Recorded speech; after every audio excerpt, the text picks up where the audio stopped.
Camera speed. Sound production, take one. Action!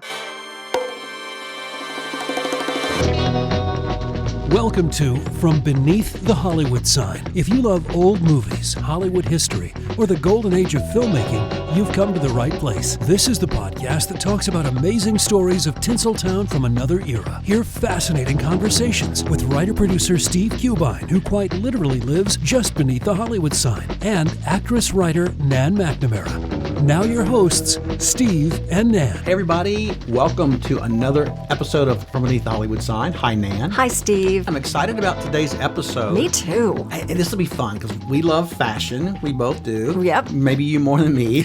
Look at us. But, you know, a really great friend of mine, Mark Aria, who's a wonderful costume designer in town, he suggested that we do an episode about a famous old Hollywood costume designer. And who is the first person that pops into your mind when you think about the ultimate costume designer? Of course, Edith Head. Yeah, exactly. So we're honoring Edith Head today with a really deep look into her life and her career. Edith Head was born Edith Claire Posner on October 28th, 1897 in San Bernardino, California. Do you think she'd be born in New York? Yes, or somewhere? exactly. Some East Coast town. Swanky. Her mom's name was Anna Levy, originally from St. Louis, Missouri, and Max Posner, a Prussian immigrant. What's interesting is there are no records of Max and Anna actually having been married or divorced, although there is a 1900 census record in which Max reported himself as being married for 5 years, so it's all very mysterious. Edith's father owned a haberdashery in San Bernardino, which unfortunately failed after a year. After that, he moved the family to El Paso, Texas, where he was eventually the proprietor of a millinery department. Edith's parents must have split up sometime after this because in 1901, Edith's mother married Frank Spare, a mining engineer. The family moved frequently due to his work. According to Head's biographer, David Chiarichetti, the only town Head remembered living in was Searchlight, Nevada, which is this barren dust bowl where she and her mother were often the only women for miles. Wow. Yeah, they were responsible for cooking meals for the miners in the camp. They also lived in small towns in Mexico. Reading about her, you realize that she was this lonely child growing up, and she really relied on her active imagination to kind of, stave off the boredom. I'm sure happened in all these dusty mining towns. She would create these small figures out of pliable greasewood. I guess it grew in the desert floor. And of course, these figures needed clothes, so she would put clothes on these figures. So that was the early beginnings, I think, of her design ambitions. I love that. So she also used to dress up her cat, her dog, and various horned toads that she was able to catch. And years later, when she was struggling to become a designer herself, she would tell herself, anyone who can dress a horned toad can dress anyone. That's good. A good mantra, right? Exactly. Now, to add to her loneliness, she had bad teeth. They were kind of buck teeth. She was cruelly taunted as a child. They called her Beaver, which you can imagine what this did to her psyche. Well, this really sent her into this isolated world of her own. And years later, when she eventually had her teeth fixed, at the urging of Barbara Stanwyck, no less, she still never smiled. And it became this lasting reminder, I think, of this lonely childhood she had. Yeah. Well, her parents, Frank and Anna, passed off Head as their own child. And while Frank appears to have been somewhat successful with family trips to Chicago and New York, Head didn't receive a proper education when she was a young girl. So her mother was determined to get her out of this miner's life. The two of them moved to Los Angeles in 1914, where Edith attended Los Angeles High School. After her lonely childhood, now being around people her own age, she immersed herself in her studies and extracurricular activities, including starring as the lead in several plays. I found that really interesting. Maybe that's why she related so well to these actresses. Yeah. She also attended UC Berkeley in 1917, where she studied French. She graduated in 1919 and went on to get a master's degree in Romance languages from Stanford. So very smart cookie. Now, in 1921, she got a job teaching French at Bishop's High School in La Jolla, and then later at the Hollywood School for Girls. And there, Cecil B. DeMille was on the board of trustees, and his daughters actually attended the school. And whenever DeMille would shoot a big epic scene on the Paramount lot, the school would close for the day so everybody could go and watch, which is so cool. It does sound fun. Field trip. Yeah, right. And this, I think, was Head's introduction to Hollywood, and it was a key piece to her eventual career. To get a higher salary at the school where she was teaching, she said that she could also teach art. Even though she had only studied it briefly in high school, a friend suggested she take an art class in the evening and then teach what she learned to her students the next day. She was a crafty one, that She one. really was, yeah. Also, around this time, Head really embraced this new jazz age that was introduced after World War I ended. She was crazy about the music and the styles, and she bobbed her hair and wore severe bangs in the style of silent film actress Colleen Moore. And she adopted a really smart sense of style, which continued until she died. And it's iconic. You can It just really is. say the name Edith Head, and you see the bangs, And the glasses. the tailored suit. Mm-hmm. Yeah. One of her classmates in art school introduced Edith to her brother. His name was Charles Head, and he worked as a traveling salesman. So after this very short courtship, they were married on July 25th, 1923. And by all accounts, she was very much in love with Charles, and she realized that he was not the best provider. So her teaching job wasn't quite making enough money for them to survive, even with the added art class. And so she remembered the Paramount lot, where it seemed there were lots of opportunities. So in the summer of 1924, Howard Greer, who was the new costume designer at Lasky Famous Player Studios, which would later become Paramount Studios, as I mentioned, put an ad in the paper looking for a sketch artist, which to me is so funny. You have to advertise for that back then. Yeah. Well, many students at Head's art school applied for the job, but Greer felt they weren't versatile enough. So Head decided to apply for the job, and she borrowed sketches from all of her classmates, erasing their names and writing Head in the corner of their drawings, which is funny. Yikes. Well, when Greer asked if he could see some of her work, Head replied, "This is the sort of thing we do in our school." So she didn't lie. Well, in his published memoirs, Howard Greer later wrote, and I love this, "We placed an ad in the paper, and a young girl with a face like a pussycat crossed with a Fujita drawing appeared with a carpet bag full of sketches. Struck dumb with admiration for anyone possessed of such diverse talent, I hired the gal on the spot. She came to work the next morning and looked out from beneath those bangs with the expression of a frightened terrier." Well, with this job came a salary of $40 a week, which Head and Charles desperately needed. Now, years later, she would say she didn't recommend this kind of a stunt to get the job, especially since she had focused on seascapes in the art classes she took. So she didn't have skills at figure drawing. And Greer realized that, but he kept her on because he recognized she was smart, she was hardworking, and he did not consider her a threat. Oh, how wrong he was. So wrong. Yes. We know Greer, ultimately, he taught Edith how to draw in the same style that he did, which allowed her to create the finished sketches that would later be shown to the actresses for final approval. It also helped that she could speak Spanish, because many of the seamstresses who worked there came from Mexico, and Greer, no Espanol. So a little advantage for Edith. She quickly understood which color of fabric photographed well in black and white, because at the time there was only black and white film. Right. And she was smart. She worked hard 7 days a week, and she was talented.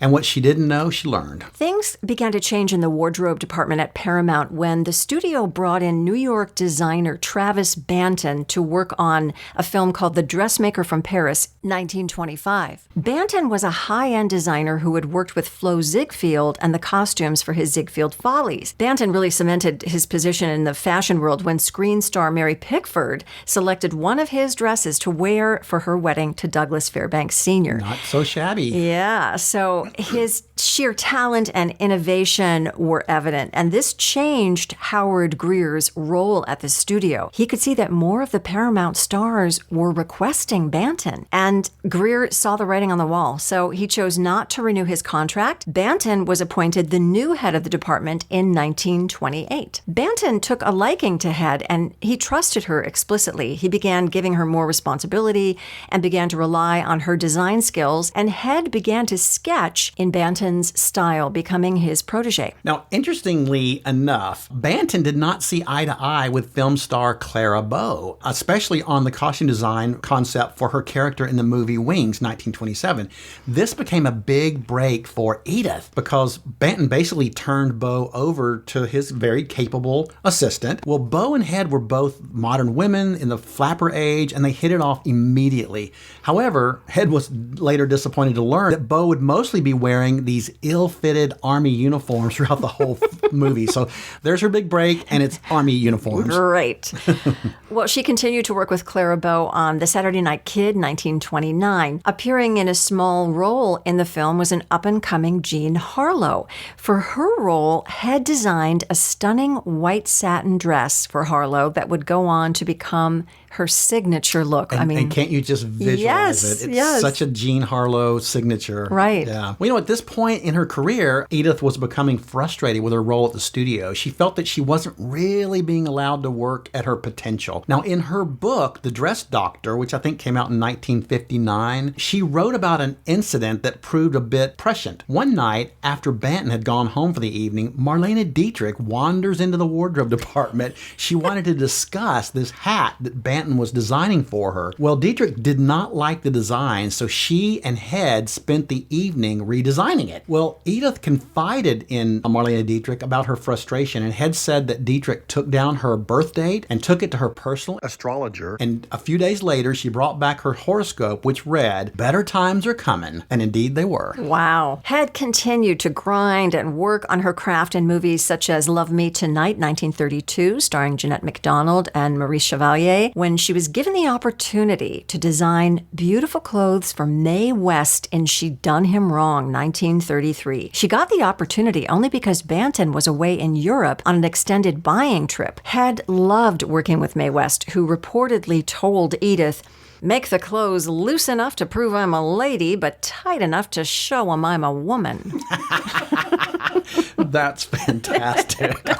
I love that. Well, the rest of the 30s, it was a real time for growth and exploration for her. She worked on productions like Little Miss Marker in 1934, where she got to dress Shirley Temple. Aww. And this was kind of the role that made Shirley Temple a star, too. She worked on The Crusades, this epic historical Cecil B. DeMille extravaganza. She worked on Rhythm on the Range, 1936, which starred Bing Crosby and Frances Farmer, and also College Holiday, 1936, with Jack Benny, George Burns, and Gracie Allen. Well, her career is on the upswing, but her marriage to Charles is troubled. He's often on the road, and Edith worried that he was unfaithful, and he also had problems with alcohol. So after 13 years of marriage, they divorced in 1937. It was also around this time that Head had to deal with alcohol abuse at work. Yeah. Travis Banton, who struggled with alcoholism, was worsening and becoming more unreliable as the years went on. So subsequently, he came to rely on Edith more and more. Eventually, it became so bad that Edith would pass off her own sketches as Banton's and present them to producers and directors. She would often drive to Banton's house, roll him out of bed, drive him to the studio, and sober him up with lots of coffee. Wow. I'm sure that was a complicated relationship. Yes, I bet it was. As Banton had these increased absences, and the studio really began to lean on Edith more, and she was given better opportunities because of it. In 1936, she was assigned the Jungle picture named The Jungle Princess. She designed the title character's beautiful sarong actually before the actress was even cast, which is interesting. Yeah. So as they're auditioning these actresses, they would send them down to wardrobe, she'd slip into Edith Head's sarong,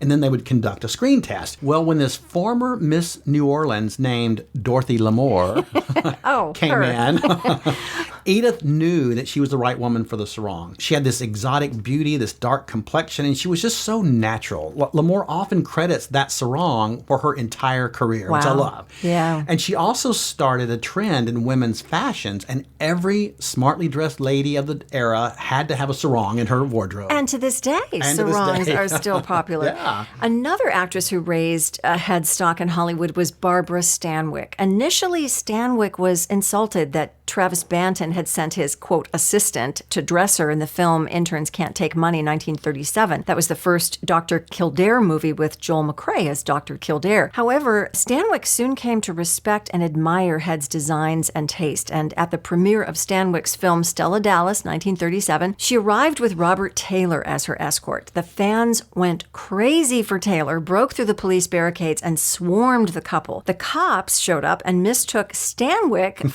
for a fervent fan. Wow. They tried to pull her away from Taylor, who explained she was the film's star. The cops released her, but said, she doesn't look like a movie star to me. And as Stanwyck wrote about the incident, deflation replaced elation. At that moment, I made up my mind to let Edith Head design my wardrobe from that day forward. As loyal as Edith was to her boss, Travis Banton, she also wanted to keep Paramount's wardrobe department running smoothly. And so as his alcoholism worsened, he was actually released from his contract early in 1938. And now it's been reported by gossip maven Hedda Hopper that Edith was instrumental in getting Banton kicked out of Paramount. But it's been disputed by Head's loyalists and also her biographers, so I'm not sure how that went. I know it was a complicated relationship. Well, after his departure, Paramount promoted Head to the head of the department, but as was pervasive during the era, they only paid her $400 a week, which was less than half of the $1,200 a week Banton was making. Wrong. Wow. Yeah, I know, so wrong. Well, still, she was very happy to be in charge, and she took the role very seriously. So in 1938, Head dove into the work with movies such as The Big Broadcast of 1938, Thanks for the Memories with Bob Hope, Mad About the Music starring Deanna Durbin, Dangerous to Know with Anna May Wong, Beau Geste in 1939 with Gary Cooper, Remember the Night, we've talked about that film, 1939, Barbara Stanwyck and Fred McMurray, and The Cat and the Canary, 1939, starring Bob Hope and Paulette Goddard. And speaking of Paulette Goddard, yes, Edith was really known for her diplomacy and her friendships with female leading stars. Well, not so much with Paulette Goddard. Okay. She was one of the few actresses that Edith did not like. Wow. She just didn't appreciate the way that Paulette Goddard was arrogant, and she thought it was very insensitive for this glamorous, wealthy movie star to waltz into her dressing room with bulging jewelry boxes and tell the seamstresses, who are all working for nothing, I'm sure, that they could look but don't touch. Oh, boy. So, yeah, Edith had no time for Paulette. Well, as the 40s rolled around, one of Head's early triumphs came with the 1941 film The Lady Eve, directed by Preston Sturges and starring her pal, Barbara Stanwyck. Her elegant, witty costumes helped define Stanwyck's on-screen persona and subtly supported the film's themes of deception and transformation. You can really see that when you watch that film. Oh, yeah, very smartly chosen outfit for that character. And this actual ability to blend costume with character arc became one of her trademarks. Yeah, absolutely. It was also in 1940 that Edith married for a second time. This time it was to Paramount art director Wired Enon, who would go on to win Academy Awards for Wilson in 1944 and Blood on the Sun in 1945, and it was a very happy marriage. Now, as the United States entered World War II, costume designers were faced with these new challenges. Wartime rationing limited the availability of fabric, and Hollywood was expected to lead by example. So Edith responded with ingenuity, creating stylish yet practical designs that adhered to wartime guidelines while still appearing glamorous, of course. The 1940s also saw Head working with really some of the era's biggest female stars, including Veronica Lake, whom she dressed in Sullivan's Travels, 1941, The Glass Key, 1942, I Married a Witch, 1942, Star Spangled Rhythm, 1942, Hold That Blonde, 1945, and The Blue Dahlia, 1946. She was also influential in designing for Betty Hutton, Dorothy Lamour, as we mentioned earlier, Gail Russell, Elizabeth Scott, and Ginger Rogers. In fact, Head was asked to design Lamour's wedding dress when she married ad executive William Ross Howard II in 1943. Nice, what an honor. It's funny because her own personal style was a far cry from these romantic, sophisticated, glamorous looks that she created for her leading ladies. Right. Her famously conservative personal style, this blunt cut bangs, the tailored suits, the dark round sunglasses. It was not only a brand, but a kind of an armor. Yeah, well said. Yeah, she stood out by dressing plainly, and she let her work speak through the glamorous actors she adorned. The severe look also created a boundary. She presented herself as a figure of authority, someone to be taken seriously in a visual profession, dominated by beauty and illusion. However, her personal style was not universally popular, because in 1944, good old Hedda Hopper named Edith Head as one of the worst dressed stars of the year. I think Hedda Hopper had it in for her. Yeah, what the I think heck? Hedda liked Edith very much. Yeah. Well, highlights of her work during the 40s included designing the beautiful gowns for Marjorie Reynolds and Virginia Dale in Holiday Inn, 1942, the smart looks of Ruth Hussey and Gail Russell in The Uninvited, 1944, Barbara Stanwyck's garish dresses in Double Indemnity, 1944, including that famous ankle bracelet. I mean, the detail, Such right? a great detail. Betty Hutton's fabulous over-the-top gowns in Incendiary Blonde, 1945. Olivia de Havilland's wardrobe in her Oscar-winning Turn in To Each His Own, 1946. And the beautiful clothes of Barbara Stanwyck and Elizabeth Scott in The Strange Love of Martha Ivers, 1946. As well as period costumes from A Connecticut Yankee in King Arthur's Court, 1949. And the stylish 1930s clothes in The Great Gatsby, a 1949 version starring Alan Ladd and Betty Field. Now, perhaps one of her most defining professional relationships in the 1940s was with director Alfred Hitchcock. But before we get into that, we're going to take a little break, and we're going to introduce the pop quiz question of the day. And what is it, Steve? Well, the question of the day is, Edith Head was famous for wearing the sunglasses. There was another reason why she wore those sunglasses. Do you know what it was? Oh, I think it wasn't just for appearances. Right. Great question. Well, we'll be back with that answer and more about the great Edith Head after this. Okay, Steve and Ann will be right back, but first another stop on the Hollywood tour. One of the most popular characters in modern movies is the Pixar character of Edna Mode. Disney's The Incredibles, the family of crime-fighting superheroes. The film came out in 2004. So how does this tie into classic Hollywood names? Well, the director and writer of the film is Brad Bird. He described Edna's physical attributes as severe. He envisioned the character with glasses and a pageboy haircut while remaining modern and elegant. Edna was created by Bird to explain how the Incredibles superheroes got their costumes. He said it was a topic he believed that was rarely explored in superhero films, at least convincingly. Edna's ethnicity's been identified as half German and half Japanese. Well, her design, personality, and voice are widely believed to have been based on the subject of this week's episode, costume designer Edith Head. Edna shares her signature round glasses, black bob haircut, and forthright demeanor. And yes, Brad Bird admitted he drew inspiration for Edna from Edith Head, as well as actress Linda Hunt. And now back to Steve and Ann from Beneath the Hollywood Sign. Welcome back, everybody. But before we get deeper into the life and career of Edith Head, I wanted to give a shout out to our listener of the week. And this week, we are honoring Kate Sanborn from Fullerton, California.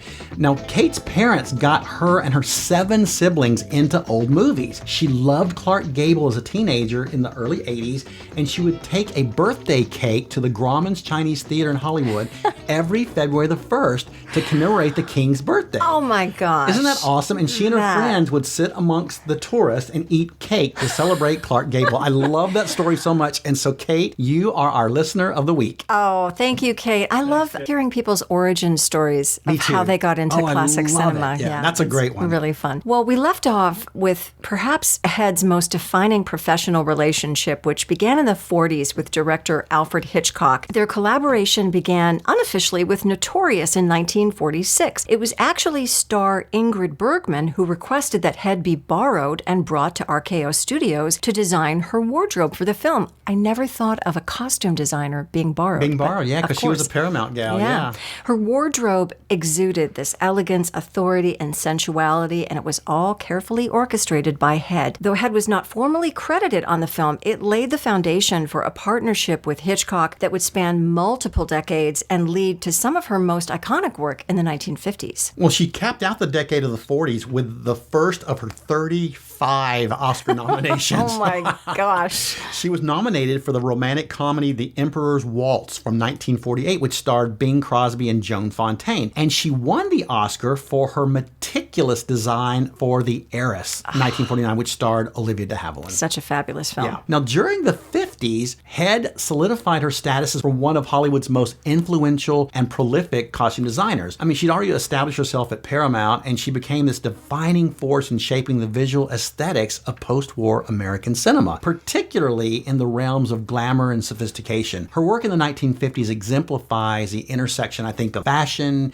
character development, visual storytelling, and it really established the standards for costume design that still endures to this day. Yeah, I think that's really insightful. She kicked off the decade working on 2 powerhouse films after actress Claudette Colbert suffered a back injury and had to drop out of playing Broadway star Margot Channing in Joseph Mankiewicz's film All About Eve. Just weeks before filming was to begin, Bette Davis was rushed into the role. But Davis had one stipulation. Edith Head was to be brought into 20th Century Fox to design her clothes. Davis was very hands-on in designing the costumes for her character. As Head later said about her, Bette walks in like a disciplined cyclone.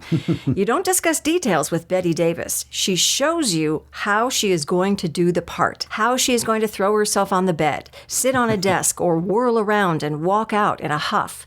That, said Bette, is the way I want the clothes to act.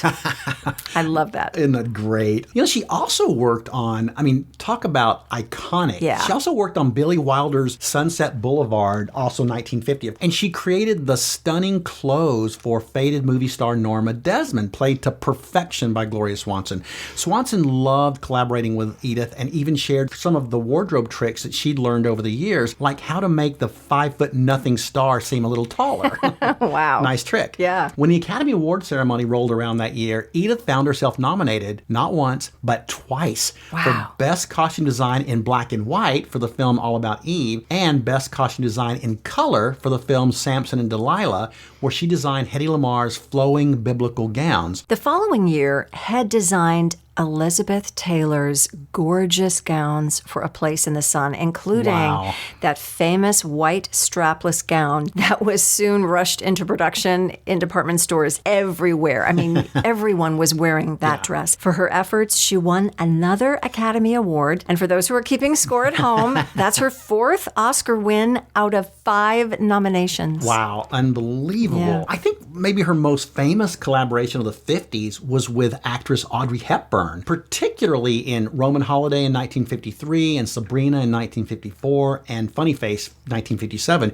She was Oscar nominated for all 3 of these films, and she won for 2 of them, Roman Holiday and Sabrina. Wow. Insane. Yeah. Well, in Roman Holiday, Hepburn's transformation from this cloistered princess to this free-spirited young woman was underscored by Edith's smart, tailored ensembles, particularly the white blouse and full skirt, which apparently became this post-war fashion staple. Well, a little hiccup. Sabrina introduced this complication. Although Head won the Oscar for Best Costume Design, many of the most memorable gowns worn by Hepburn were actually designed by Hubert de Givenchy. So Head initially took full credit for the film's wardrobe. Oh, Edith. I know, a decision that has been, scrutinized by fashion historians, but nonetheless, she remained the official costume designer of record, demonstrating both her influence and the complexity of authorship in the world of film fashion. I kind of understand why, because she would have said nay or yay She to had the Givenchy. final approval, Exactly. I'm sure. So, yeah, I get that. In the 1950s, she already had this great relationship with Alfred Hitchcock, and it continued in movies like, and get this,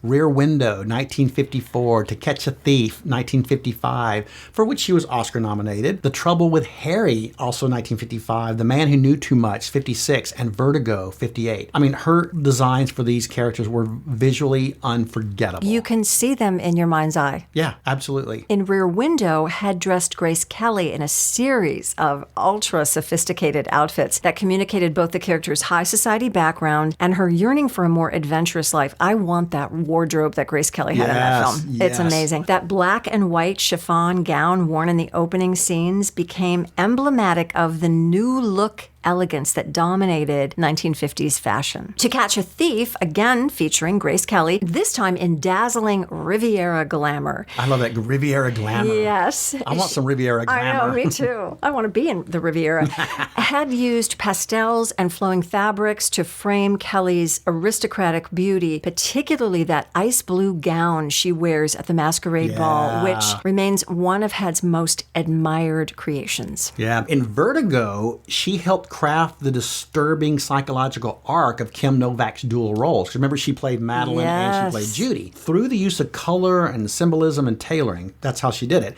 The gray suit worn by Madeline is one of the most analyzed costumes in film history, representing cold perfection and Hitchcockian obsession. Mm-hmm. By contrast, Judy's clothes are more vibrant and reflecting her earthy working class roots, which I love how she could do that with character development. The 1950s also saw Edith stepping out from behind the camera.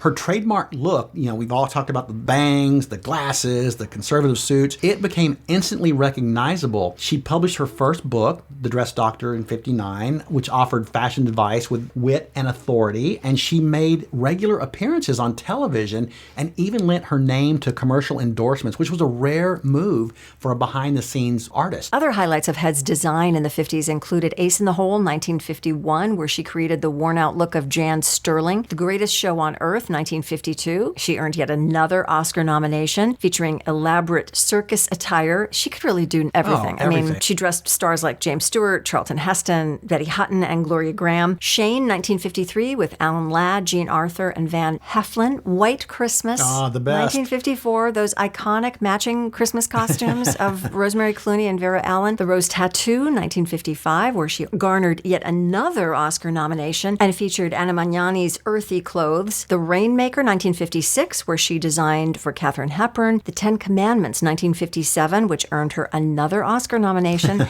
And Loving You, 1957, where she designed for Elvis Presley for the first but not last time. Well, also during the 50s, she emerged as a public personality in her own right. She joined Art Linkletter's on his CBS TV show House Party, where she would give fashion advice to audience members.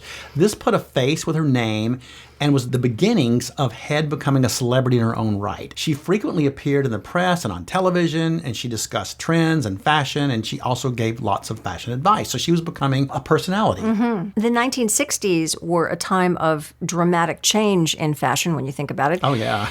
With youth-driven styles like miniskirts and bold colors and mod fashion, and also, androgynous looks, too, becoming popular. So though Head was known for her elegant, often conservative style, she also was able to demonstrate remarkable adaptability. She incorporated contemporary trends subtly, often refining and toning them down to suit the personalities of her stars and the needs of the character. I think that's what's so key about her. She's always about the character. She always thinks about character development first. She was really pragmatic about costume design. She was more focused on making actors look good and comfortable in their roles than on imposing high fashion on them. Still, she found ways to reflect the times, especially in films set in contemporary contexts. Now, a major highlight of the decade, 60s, for Head was working on The Pink Panther in 1963 and its sequel, A Shot in the Dark, 64. Of course, she was known mostly for working in women's fashion, but she created these elegant designs for Peter Sellers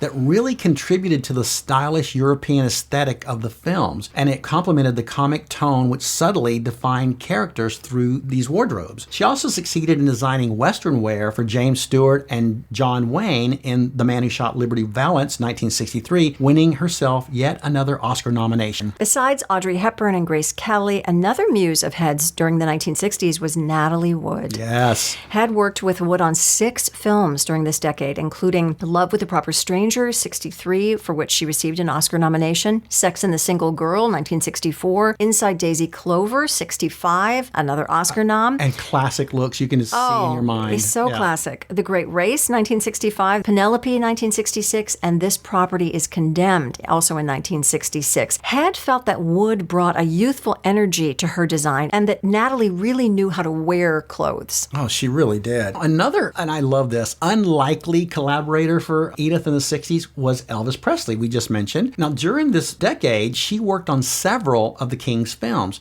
and she helped design his signature look. The films she worked on with him included G.I. Blues in 1960, Blue Hawaii 61, Girls, Girls, Girls 62, Fun in Acapulco, 1963, Roustabout, 64, and Paradise Hawaiian Style, 66. She also dressed Shirley MacLaine in several films, including What a Way to Go, 1964, a Technicolor fantasy that featured Head's over-the-top and glamorous designs. Those designs in that movie are so crazy. I love it. And Sweet Charity, 1969, which had fun with MacLaine's character's over-the-top style and had received Oscar nominations for both of those films. Wow.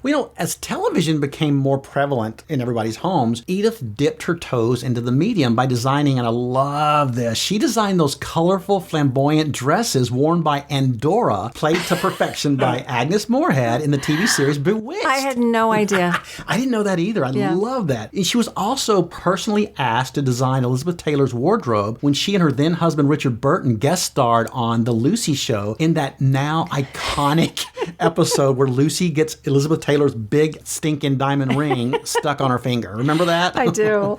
Other highlights of the 60s included the film Summer and Smoke, 1961 with Geraldine Page, HUD. Yes. 1963 with Paul Newman and Patricia Neal, The Birds. Yes. 1963, where she created that iconic green suit for Tippi Hedren. Which is the only thing she wore in the whole movie. Yeah, and beautifully designed. Harlow, 1965, the biopic of Jean Harlow, starring Carol Baker. And Barefoot in the Park, 67, with Jane Fonda and Robert Redford. Such great movies she worked on. Yeah. In 67, she made this bold decision to leave Paramount Pictures, which had been her home studio for decades. Yeah. It seemed that the tides were changing rapidly at Paramount under this new regime, and Head really didn't feel like she was receiving the support she needed. Most of the producers and directors she knew were gone, so at the age of 70, she was lured over to Universal Studios by prolific producer Jennings Lang. Now, Universal offered her a position that allowed her more freedom and access to television as well as film projects. Universal had a booming TV division at the time, and it valued her name and her reputation. They gave her a well-compensated, high-profile role as chief costume designer,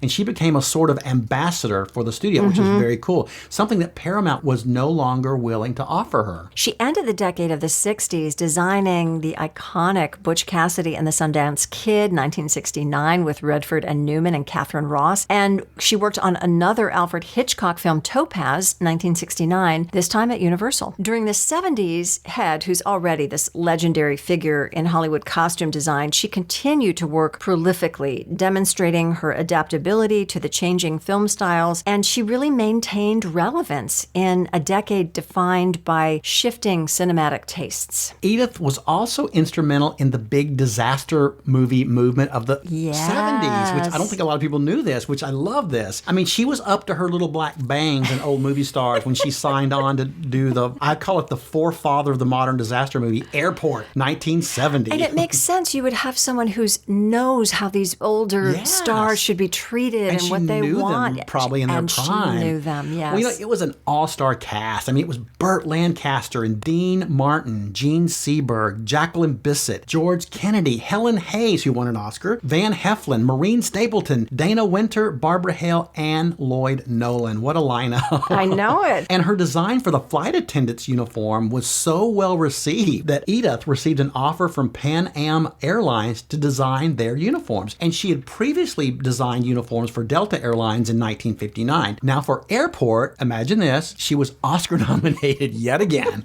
It would not be her only foray into the world of disaster movies, as you alluded to. In 1974, when Ava Gardner signed on to make Earthquake, she insisted that Head design her clothes. Head was also the costume designer for Airport 75 in 1974 and Airport 77 in 1977. How fun must that have been? Yes, yes. All those great classic stars. Right. Lydia de Havilland, I think, is in Airport 77. Myrna Loy's in Airport 75. Well, during the 70s, she also reunited with her old pal Mae West on Myra Breckenridge, the iconic bad movie that everyone loves to hate. Yes. And she got to experience firsthand the now famous fighting between Mae West and her co-star, Raquel Welch. They hated each other. Oh, boy. She designed a stunning wardrobe for Diana Ross's Billie Holiday in Lady Sings the Blues in 1972. And she was also responsible for the brilliant, and they are brilliant, costumes for Paul Newman and Robert Redford in The Sting, 1973, for which she won her 8th and final Oscar. And she still, to this day, holds a record as the woman who's won the most Academy Awards. Other highlights of her work in the 70s included The Great Waldo Pepper, 1975, where she created beautiful period costumes for Robert Redford and Susan Sarandon. The Man Who Would Be King, 1975, starring Sean Connery and Michael Caine. And her final film for Hitchcock, Family Plot, 1976. She also worked on Gable and Lombard, 1976. That makes sense, Yeah, right? totally. With James Brolin and Jill Clayburgh, and W.C. Fields and Me, 1976, with Rod Steiger and Valerie Perrine, which allowed her to revisit a time and a place that was very familiar to her, old Hollywood. She was also asked by Katharine Hepburn to design her clothes in the Western Rooster Cogburn, 1975, with John Wayne. And once again, Mae West asked for Head on her final film, Sextet, in 1978. Now, being this recognizable celebrity kind of in her own right at this point in her career, she even has fun playing herself in this very clever 1973 episode of Columbo with Peter Falk, and it's entitled Requiem for a Falling Star. And in this episode, she plays a clothing designer for this aging movie star who's played by her real-life good friend, Ann Baxter. And Edith's real Academy Awards are shown in the background, all 7 of them. This was before she won her 8th for The Sting. We ran across that episode a few months back, and I took a photo of it, and I texted Yes. you. Oh my gosh, it's such a great... You can find it on I didn't know she had done Tubi, a I think. cameo on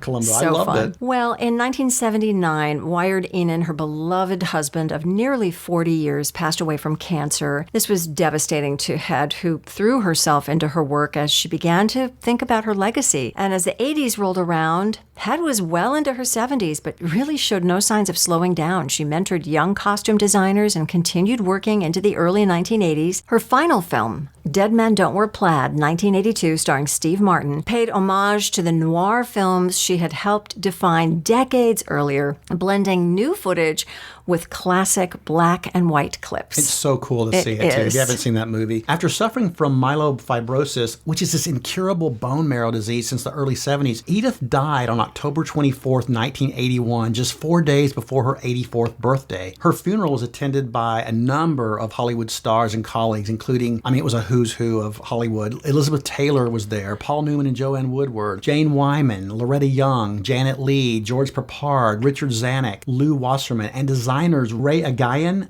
and Bob Mackie. At the time of her passing, Bette Davis paid tribute to Head by saying, quote, "A queen has left us, the queen of her profession. She will never be replaced. Her contribution to our industry in her field of design, her contribution to the taste of our town of Hollywood, her elegance as a person, her charms as a woman. None of us who worked with her will ever forget." Wow, what a lovely tribute. It really is. What a woman. What a life.